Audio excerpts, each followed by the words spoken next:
সালামুন আলাইকুম। আজকের আলোচনার বিষয়বস্তু হচ্ছে হিল্লা বিয়ে।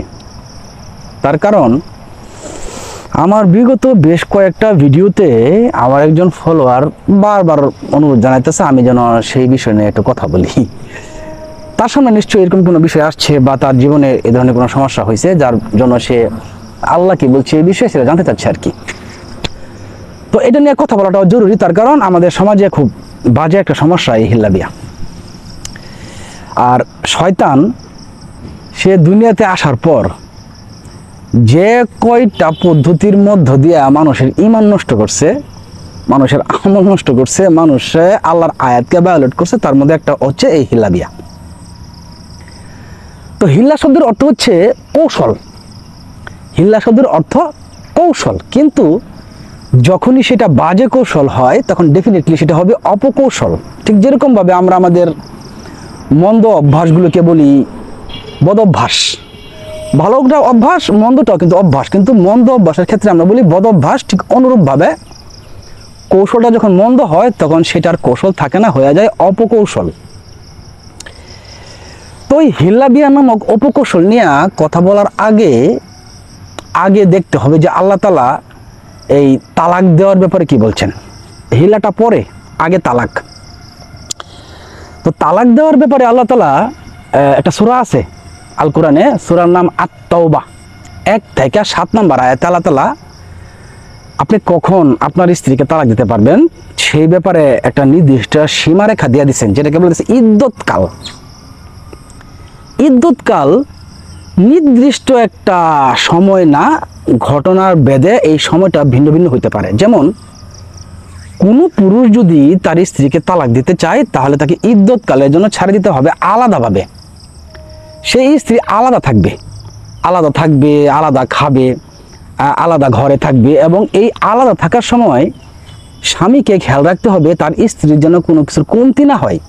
সে ঠিক যেরকমভাবে তার স্বামীর সংসারে থাকছে, সুযোগ সুবিধা ভোগ করছে, যেরকম খাবার দাবার খাইছে, যেরকম পোশাক পরিচ্ছদ ব্যবহার করছে, যেরকম বিছানায় ঘুমাইছে, এই সমস্ত সুযোগ সুবিধা দিয়ে যেন অটুট থাকে সেটা স্বামীকে খেয়াল রাখতে হবে। আর এই সময়টা হবে 3 মাস।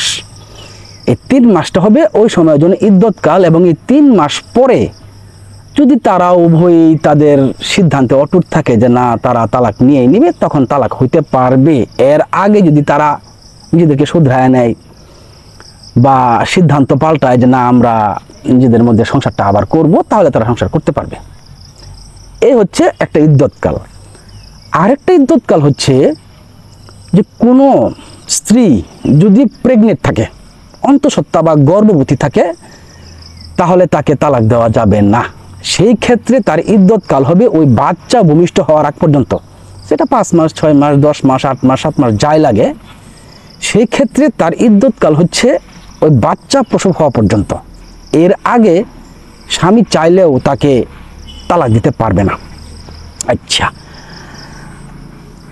এরপরে ওই গর্ভবতী মহিলা যখন বাচ্চা প্রসব করবে তখন যদি তারা তালাকের সিদ্ধান্তে অটুট থাকে তালাক দিতে পারবে, কিন্তু ওই বাচ্চা যতদিন ওই মায়ের বুকের দুধ খাবে ততদিন সেই দুধের মূল্য হিসাবে বাবা একটা নির্দিষ্ট পরিমাণ অর্থ ওই মাকে দিতে বাধ্য থাকবে তার সামর্থ্য অনুযায়ী।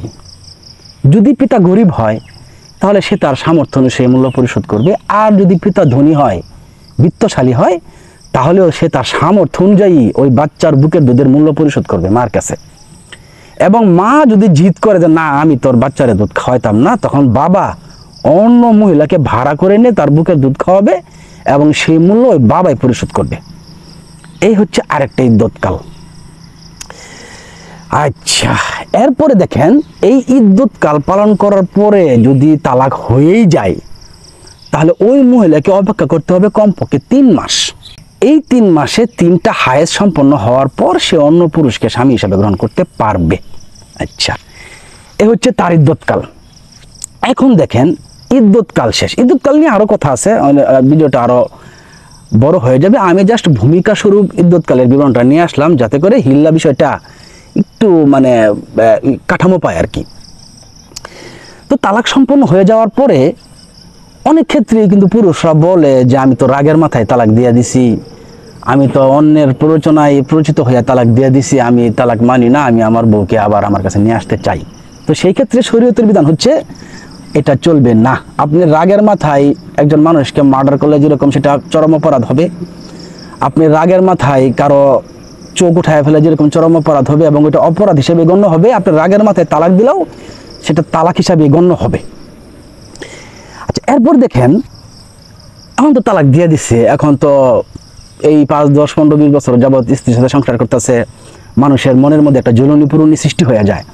মানুষ নানানভাবে মানে পন্থা খুঁজতে থাকে কিভাবে তার স্ত্রীর কাছে নিজেকে ফেরত নেওয়া যায় এবং স্ত্রীকে কীভাবে নিজের কাছে ফেরত আনা যায়। সেই জন্য সে সমাজের যারা ধর্মীয় ব্যক্তিত্ব আছে, যারা সামাজিক ব্যক্তিত্ব আছে, তাদের কাছে তারা ছোটাছুটি করতে থাকে এটার সমাধান পাওয়ার আশায়। কারণ সে তো কোরআন বুঝে না, আল্লাহ কি বলছে এই ব্যাপারে এই জ্ঞান তার মাথাত নাই, ফলে সে সমাজের বিজ্ঞ ব্যক্তিবর্গদের কাছে ছুটতে থাকে। ঠিক এই সময়ই ওই যে সমাজের যে বিজ্ঞ ব্যক্তিবর্গ, সমাজের যে ধর্মীয় নেতৃত্ব স্থানীয় থাকা যে ব্যক্তিবর্গ, যারা শয়তান দ্বারা আক্রান্ত এবং শয়তান যাদের উপর আসর করছে, যদি ওইরকম ব্যক্তিবর্গ হয়, তখনই তারা এই যে হিল্লা বিয়ার যে শয়তানি সিস্টেমটা এই তাদের সামনে নিয়ে আসে এবং তারা ওই বিপদগ্রস্ত স্বামীকে বলে যে তোমার হিল্লা করতে হবে। হিল্লা কি? তুমি তোমার স্ত্রীকে তালাক দিয়ে দিয়েছো, এখন আল্লাহর আইন অনুযায়ী সেই স্ত্রী যদি আরেকজনের কাছে মানে তাকে বিয়ে দেওয়া লাগবে, সে কয়েকদিন সংসার করার পরে সে ছাড়ে দিবে, পরে তুমি বিয়ে করবা। এই যে তারা এই কৌশলটা করে আল্লাহর নাজিলকৃত সূরা বাকারার 230 নম্বর আয়াতের অপব্যাখ্যা করে। তাহলে বুঝতে হবে যে আল্লাহ তাআলা সূরা বাকারার 230 নম্বর আয়াতে কি বলছে। ওইখানে আল্লাহ তাআলা বলতেছেন যে অতঃপর যদি কোনো স্বামী তার স্ত্রীকে তালাক দেয়, তাহলে সেই স্ত্রীর জন্য সেই পুরুষ হালাল হবে না যতক্ষণ না সেই নারী অন্য পুরুষকে স্বামী হিসেবে গ্রহণ করে। এরপর ওই স্বামী যদি স্বাভাবিকভাবে তার স্ত্রীকে তালাক দেয়, তাহলে তারা আবারও পূর্বের স্বামী স্ত্রীরা একত্রে মিলিত হতে পারবে, যদি তারা এই ব্যাপারে দৃঢ় সংকল্প থাকে যে তারা আল্লাহর নির্ধারিত সীমারেখাকে অতিক্রম করবে না। এই আয়াতটা আরেকটু সহজভাবে বলি। আল্লাহ তাআলা বলতেছেন যে যখন স্বামী স্ত্রীর মধ্যে তালাক হয়ে যায়, তখন ওই স্ত্রীর জন্য এই স্বামী, তালাকপ্রাপ্ত স্বামী হালাল হবে না যতক্ষণ না সে অন্য পুরুষকে স্বামী হিসেবে গ্রহণ করে।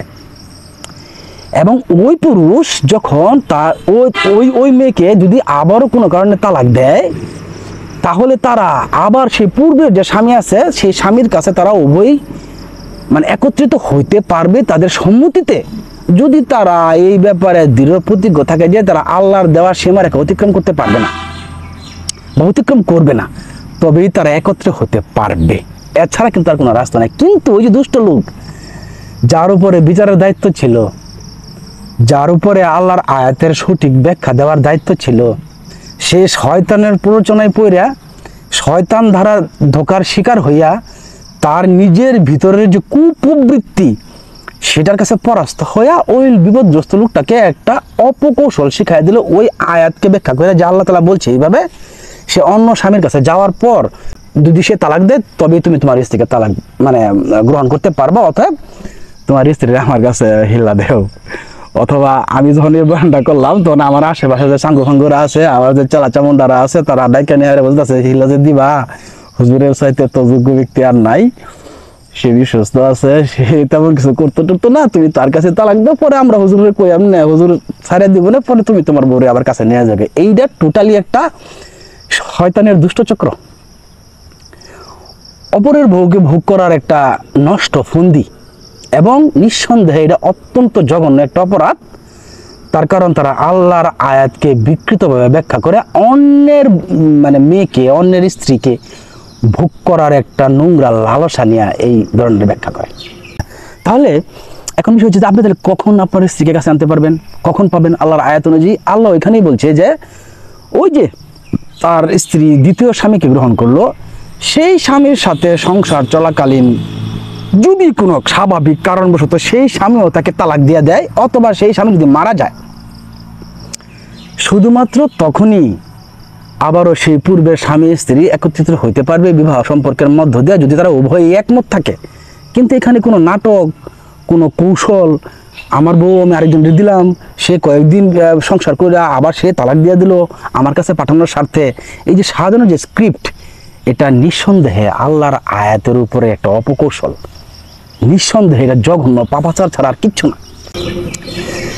তো মোটামুটিভাবে তালাকের নিয়ম এবং হিল্লার যে অপকৌশল, তার ব্যাখ্যাটা আসলে এইটাই।